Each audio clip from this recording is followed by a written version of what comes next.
कहानी को शुरू करते हैं तो फिल्म की शुरुआत में इंदिरा गांधी के बचपन को दिखाया जाता है, जो अपनी बुआ यानी लक्ष्मी को अपने घर से इस बात पर निकालना चाहती थी क्योंकि बुआ ने इंदिरा की मां यानी कमला नेहरू को कमरे में बंद कर दिया था क्योंकि कमला नेहरू को टीबी की बीमारी थी। इंदिरा जब इस बात को अपने पिता यानी पंडित जवाहरलाल नेहरू को बताती है तो वो कहते हैं कि इंदिरा, तुम इस बारे में अपने दादा यानी मोतीलाल नेहरू से बात करो। अब इंदिरा के दादा इंदिरा को राजनीति के बारे में समझाते हैं कि जिसके हाथ में सत्ता होती है वही बिना रोक टोक के कोई भी काम कर सकता है, जिसके हाथ में सत्ता है केवल वही बड़े बड़े खतरों से खेल सकता है। और ये बात इंदिरा के मन में बैठ जाती है। अब इसके कई सालों बाद हमें अक्टूबर 1962 के युद्ध के बारे में बताया जाता है, जिसमें चीन ने भारत को हरा दिया था और इस हार में भारत ने असम को खो दिया था, यानी चीन ने असम को हड़प लिया। और इसके बारे में मोतीलाल नेहरू ने काफी चिंता भी जताई थी। जानकारी के लिए बता दूं कि मोतीलाल नेहरू पंडित जवाहरलाल नेहरू के पिता थे। इसके बाद असम के लोग असम को छोड़कर जाने लगे, लेकिन अब तक इंदिरा बड़ी हो चुकी थी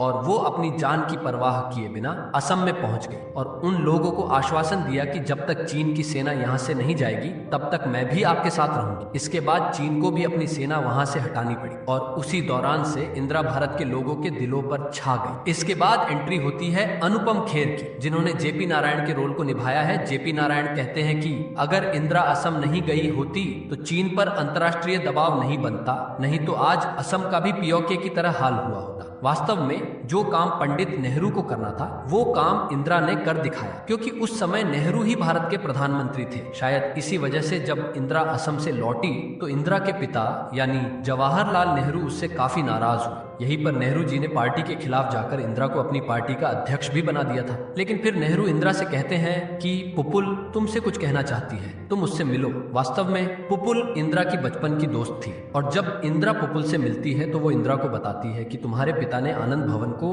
विजय लक्ष्मी के नाम कर दिया है। ये विजय लक्ष्मी और कोई नहीं बल्कि इंदिरा की बुआ थी। अब यहाँ पर इंदिरा अपने बीते दिनों के बारे में सोचती है जब उनकी शादी फिरोज गांधी से हो चुकी थी और उन दिनों वो दोनों उसी भवन में रहते थे। तो उस समय इंदिरा अपने बच्चे को फिरोज गांधी के ही पास छोड़कर आ गई थी, क्योंकि शायद फिरोज इंदिरा को समय नहीं देता था और शादी के 20 साल बाद बीमारी की वजह से फिरोज की मृत्यु हो गई। अब ये कहानी वर्तमान में आती है। आनंद भवन बुआ के हाथों में चले जाने से इंदिरा इसी वजह से दुखी थी क्योंकि वो चाहती थी कि अपनी जिंदगी के आखिरी दिन वो उसी भवन में बिताए। यहाँ हमें बताया जाता है कि पंडित नेहरू पर सिंडिकेट के लोगों का दबाव था कि इंदिरा की बजाय लाल बहादुर शास्त्री जी को ही अगला प्रधानमंत्री बनाया जाए। और इसके बाद सन 1964 में दिल का दौरा पड़ने से पंडित नेहरू जी इस दुनिया को अलविदा कह चुके थे और इसके बाद 1966 में लाला बहादुर शास्त्री भारत के दूसरे प्रधानमंत्री बन गए। लेकिन इसके 2 साल बाद ही लाला बहादुर शास्त्री जी का भी निधन हो गया और फिर आखिर इंदिरा भारत की प्रधानमंत्री बन ही गई। फिर एंट्री होती है सतीश कौशिक जी की, जिन्होंने कृष्ण मेनन के रोल को प्ले किया है और उस समय कृष्ण मेनन रक्षा मंत्री के पद पर थे। अब बात आती है सन 1971 के युद्ध की, जिसमें पाकिस्तान की सेना ने त्रिपुरा पर हमला किया था, जिसकी वजह से लाखों की संख्या में लोग मारे गए थे। असल में ये युद्ध पाकिस्तान के बीच बांग्लादेश की आजादी को लेकर था, लेकिन त्रिपुरा बांग्लादेश से सटे हुए होने के कारण पाकिस्तान की सेना ने त्रिपुरा में भी हमला कर दिया था। लेकिन इसके कुछ समय पहले ही यानी 1970 में बांग्लादेश के बंगबंधु नाम के एक आदमी ने, जो कि उस समय बांग्लादेश को आजादी दिलवाने के लिए संघर्ष कर रहा था और उस समय बंगबंधु चुनाव को जीत गया और इस जीत को पाकिस्तान का जनरल आया खान हजम नहीं कर पाया। इसी वजह से आया खान ने एक ऑपरेशन चलाकर बांग्लादेशियों को काटना शुरू कर दिया। तो इसी वजह से आज भी डरे हुए लोग बांग्लादेश से भारत में घुस रहे थे और इंदिरा को तय करना था कि अब करना क्या है, क्योंकि वास्तव में ये एक गृह युद्ध था जो कि बांग्लादेश और पाकिस्तान के बीच हो रहा था। अब इसके लिए इंदिरा ने अपनी पार्टी के सभी लोगों को बुलाया था। तब रक्षा मंत्री बताते हैं कि अब तक 1.5 करोड़ से ज्यादा लोग भारत में घुस चुके हैं और वहां हिंदुओं को बेरहमी से मारा जा रहा है। विषय चिंताजनक था, तो इसीलिए इंदिरा सीधे श्रेयास तलपड़े यानी अटल बिहारी जी से मिलने के लिए आती है, जो कि इंदिरा को पूरी तरह से सपोर्ट करते हैं। और इसके बाद इंदिरा देश की आर्मी से भी इस बारे में बात करती है और उस समय जनरल सैम मानेकशॉ भारतीय सेना के प्रमुख थे। सैम ने इंदिरा से वादा किया वो बांग्लादेश आपको दे देगा, लेकिन एक बार भारतीय सेना वहां गई तो वो पीछे नहीं हटेगी, इसलिए बाद में आप अंतर्राष्ट्रीय दबाव में पीछे नहीं हट सकती। लेकिन इसके लिए इंदिरा ने सैम को हाँ कह दिया था। अब 1971 में ही इंदिरा ने सोवियत संघ के साथ मिलकर एक समझौता किया था कि अगर हमारे ऊपर कोई हमला करता है तो सोवियत संघ के साथ मिलकर भारत भी उनके साथ मिलकर लड़ेगा। अब इंदिरा बांग्लादेश की आजादी को लेकर पेरिस में जाकर वहां के राष्ट्रपति से मिलती है और वो भारत को अपनी सहमति दे देता है, क्योंकि इंदिरा ने बांग्लादेश में हुई मारकाट के फोटो को वहां के राष्ट्रपति को दिखा दिया था। अब पाकिस्तान पर और भी दबाव बनाने के लिए इंदिरा व्हाइट हाउस में यानी अमेरिका में रिचर्ड निक्सन से मिलने के लिए पहुंच जाती है, क्योंकि उन दिनों पाकिस्तान चीन का सहयोगी हुआ करता था और अमेरिका चीन का सहयोगी। इसी वजह से यहाँ पर निक्सन ने इंदिरा का साथ देने से मना कर दिया। उल्टा उसने पाकिस्तान के हथियार और सैनिकों के बारे में वो बताने लगा। दूसरी ओर बांग्लादेश में बंगबंधु जोर शोर से रैलियां निकाल रहा था और लोगों को जागरूक कर रहा था। इसके बाद इंदिरा लंदन में भी जाकर इस मुद्दे को उठा देती है, जिसकी वजह से पाकिस्तान के जनरल की सुलग गई थी और उसने सीधे भारत पर हमला कर दिया। और इसके बाद अमेरिका के राष्ट्रपति निक्सन ने भी पाकिस्तान के सपोर्ट में अपनी नेवी शिप को भेज दिया था, जो कि 13 दिनों के भीतर ही पहुंच जाएगी। अब भारत के जनरल सैम कहां पीछे हटने वाले थे, उन्होंने भी सीधे पाकिस्तान से जंग छेड़ दी थी। दूसरी ओर निक्सन की सेना को भी भारत से युद्ध करने के लिए सोचना पड़ गया था, क्योंकि इंदिरा पहले से ही सोवियत संघ के साथ में सुरक्षा को लेकर हस्ताक्षर कर चुकी थी और उसी दौरान भारत ने पाकिस्तान को बुरी तरह से युद्ध में हरा दिया था और पाकिस्तान को आजादी हमने भीख में दी थी। तो इस तरह बांग्लादेश पाकिस्तान से पूरी तरह आजाद हो गया। लेकिन इस युद्ध में पाकिस्तान से जीती हुई जमीन को इंदिरा ने फिर से पाकिस्तान को ही दे दिया था। इसके बाद इंदिरा ने शिमला समझौते पर हस्ताक्षर किए, जिसमें एक रेलगाड़ी को भारत से पाकिस्तान के लाहौर तक भेजना था, जिसका उद्देश्य भारत और पाकिस्तान के बीच फिर से शांति स्थापित करना था। लेकिन इंदिरा के इस फैसले के खिलाफ सिंडिकेट के लोगों ने इस समझौते का विरोध किया और रेलवे के लोगों ने हड़ताल कर दी, क्योंकि इस समझौते में कश्मीर जैसे नाजुक मुद्दे भी शामिल थे। इसके बाद संजय की शादी भी हो जाती है और इसी दौरान ही इंदिरा ने सभी देशों से छिपकर पोखरण में न्यूक्लियर टेस्ट किया था,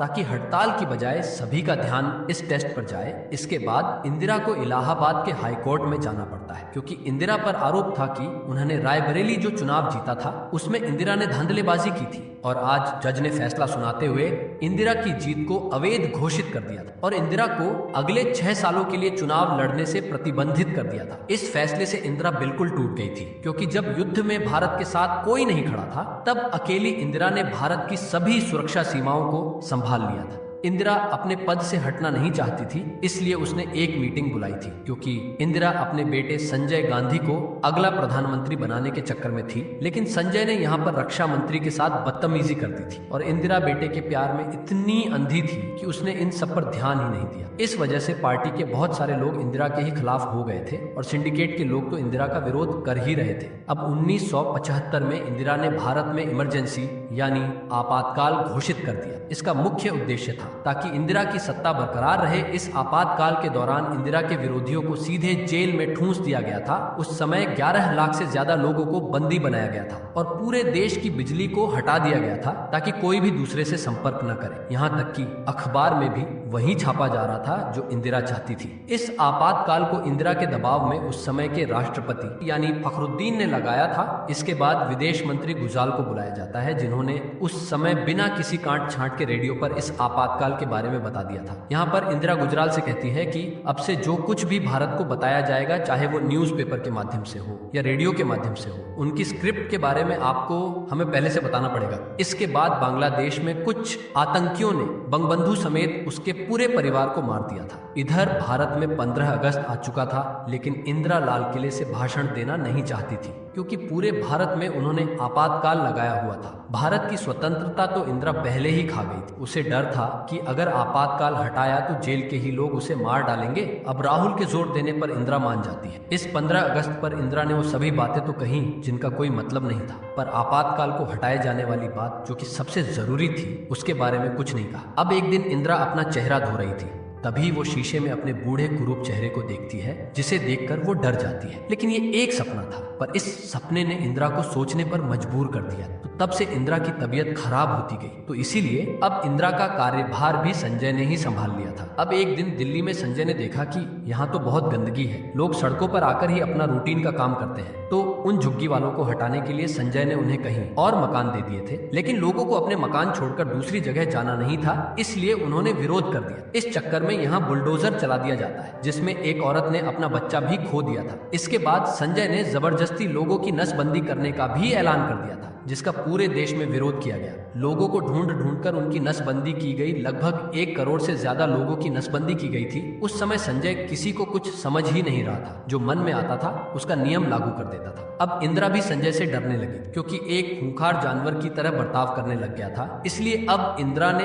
आपातकाल को भी हटा दिया था और दोबारा से लोकसभा चुनाव की घोषणा कर दी थी। और ऐसा करने के बाद इंदिरा अब फिर से अपने आप को शीशे में सही से देख पा रही थी। उसे अब डरावनी और क्रूर औरत नहीं दिख रही थी, क्योंकि इंदिरा को अब अपनी गलतियों का भी एहसास हो गया था। सब कुछ नॉर्मल होने के बाद जयप्रकाश नारायण ने अपनी नई पार्टी जनता पार्टी बनाने की घोषणा की थी और अब प्रधानमंत्री उम्मीदवार के लिए फिर से चुनाव भी हो गए थे, जिसमें फिर से इंदिरा ही जीत रही थी। लेकिन विपक्ष के लोगों को यकीन नहीं था, क्योंकि इतना सब कुछ होने के बाद लोग भला इंदिरा को वोट क्यों देंगे। सभी जगहों से तो इंदिरा जीत जाती है, मगर रायबरेली से कांग्रेस की अध्यक्ष इंदिरा बुरी तरह से हार जाती है और संजय गांधी भी बुरी तरह से हार चुका था। इस हार के बाद संजय सबके सामने अपनी मां यानी इंदिरा को जोर से पकड़ लेता है, जिसे सभी देख रहे थे। लेकिन इंदिरा चुपचाप अपने कमरे में चली जाती है। इसके बाद मोरार देसाई इस देश के अगले प्रधानमंत्री बनते हैं। अब यहीं पर रक्षा मंत्री भी आते हैं, जिन्होंने अब कांग्रेस पार्टी को बदल लिया था, क्योंकि संजय ने एक बार उनका अपमान कर दिया था। अब वो इंदिरा से कहता है कि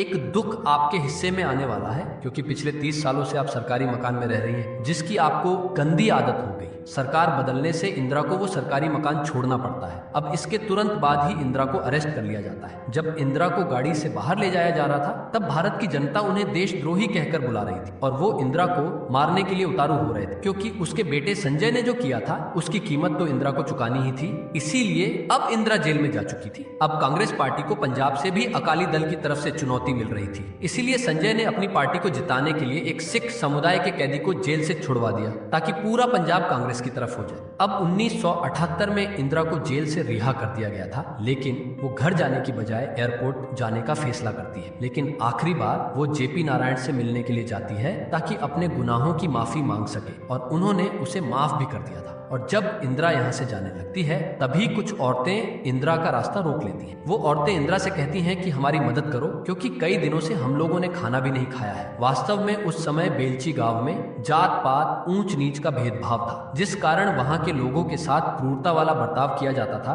तो अब इंदिरा का एयरपोर्ट जाना कैंसिल हो गया था। लेकिन जब इंदिरा बेलची गांव जा रही थी, तब उनकी गाड़ी को आगे जाने नहीं दिया जाता है। तो इसलिए इंदिरा वहां के हाथी पर सवार होकर बेलची गांव में पहुंच जाती है। आश्चर्य की बात यह थी कि यहाँ के लोग इंदिरा को पसंद ही नहीं करते थे, फिर भी इंदिरा वहां पहुंच गई और इस तरह से इंदिरा ने फिर से लोगों के दिलों में अपने लिए जगह बना ली और 1980 में तीसरी बार भारत की प्रधानमंत्री बनी। लेकिन इस बार इंदिरा ने संजय से कोई बात नहीं की, जबकि संजय खुद ही बात करने के लिए उनके आगे पीछे घूम रहा था। संजय के दोस्तों ने भी उसे बताया कि संजय को इस बार पार्टी से दूर रखा जा रहा है। इस बात से नाराज होकर संजय एक एरोबेटिक विमान को लेकर आसमान में उड़ गया, जहां वो बड़े गुस्से में जहाज को उड़ा रहा था और अचानक से जहाज ने अपना नियंत्रण खो दिया, जिससे संजय की तुरंत ही मौत हो गई। इस सदमे को इंदिरा बर्दाश्त नहीं कर पाई और जब वो गाड़ी से बाहर जा रही थी, तभी कुछ लोग ढोल बजाते हुए जा रहे थे। यहाँ इंदिरा को पता चलता है कि ये लोग इसीलिए खुश है क्योंकि संजय मर चुका है। अब तक इंदिरा नहीं रोई थी, मगर इस बात को सुनकर वो बुरी तरह से रोने लगी थी। इसके बाद पंजाब में बहुत ज्यादा हिंसा बढ़ गई,